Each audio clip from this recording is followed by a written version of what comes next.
बोलिए श्री हरि विष्णु भगवान की जय। फाल्गुन कृष्ण विजया एकादशी।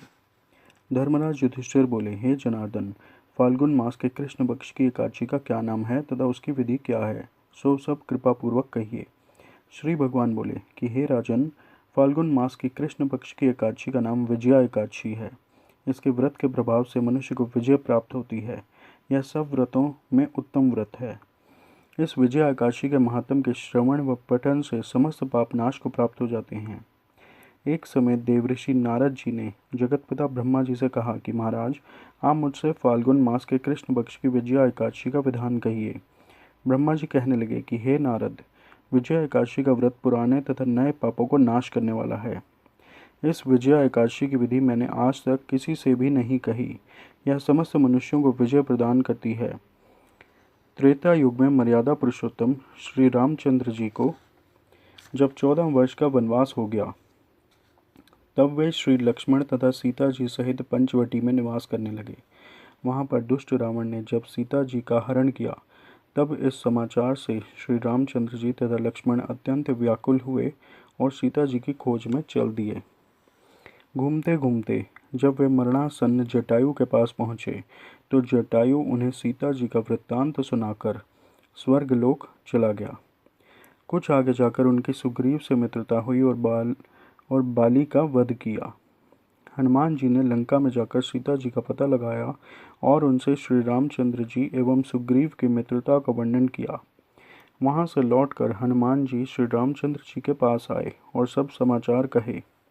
श्री रामचंद्र जी ने वानर सेना सहित सुग्रीव की सम्मति से लंका को प्रस्थान किया।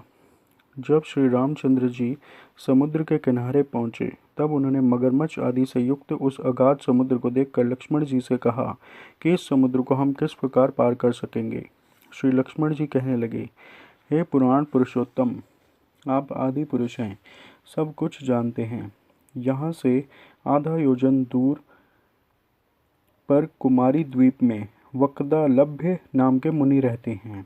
उन्होंने अनेकों ब्रह्मा देखे हैं। आप उनके पास जाकर इसका उपाय पूछिए। लक्ष्मण जी के इस प्रकार के वचन सुनकर श्री रामचंद्र जी वक्दालभ्य ऋषि के पास गए और उनको प्रणाम करके बैठ गए। मुनि ने भी उनको मनुष्य रूप धारण किए हुए पुराण पुरुषोत्तम समझकर उनसे पूछा कि हे राम, आपका आना कैसे हुआ। रामचंद्र जी कहने लगे, हे ऋषि, मैं अपनी सेना सहित यहाँ आया हूँ और राक्षसों को जीतने के लिए लंका जा रहा हूँ। आप कृपा करके समुद्र पार करने का कोई उपाय बतलाइए। मैं इसी कारण आपके पास आया हूँ। वक्दालभ्य ऋषि बोले, हे राम, फाल्गुन मास के कृष्ण पक्ष की एकादशी का व्रत करने से निश्चय ही आपकी विजय होगी। साथ ही आप समुद्र भी अवश्य पार कर लेंगे। इस व्रत की विधि यह है कि दशमी के दिन स्वर्ण, चांदी, तांबा या मिट्टी का एक घड़ा बनावें। उस घड़े को जल से भरकर तथा पंच पल्लव रख वेदिका पर स्थापित करें। उस घड़े के नीचे सतनाजा और ऊपर जौ रखें। उस पर श्री नारायण भगवान की स्वर्ण की मूर्ति स्थापित करें। एकादशी के दिन स्नान आदि से निवृत्त होकर धूप, दीप, नैवेद्य, नारियल आदि से भगवान का पूजन करें। तत्पश्चात घड़े के सामने बैठकर दिन व्यतीत करें और रात्रि को भी उसी प्रकार बैठे रहकर जागरण करें। द्वादशी के दिन नित्य नियम से निवृत्त होकर उस घड़े को ब्राह्मण को दे देवें।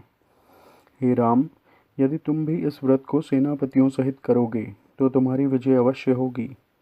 श्री रामचंद्र जी ने ऋषि के कथनानुसार इस व्रत को किया और इसके प्रभाव से दैत्यों पर विजय पाई। अतः हे राजन, जो कोई मनुष्य विधि पूर्वक इस व्रत को करेगा, दोनों लोकों में उसकी अवश्य विजय होगी।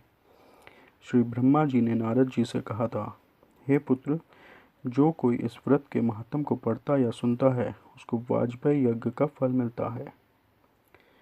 बोलिए श्री हरि विष्णु भगवान की जय। लक्ष्मी माता की जय। बोलो नारायण नारायण नारायण, भजमन नारायण नारायण नारायण, लक्ष्मी नारायण नारायण नारायण, सत्य नारायण नारायण नारायण, श्रीमन नारायण नारायण नारायण, लक्ष्मी नारायण नारायण नारायण।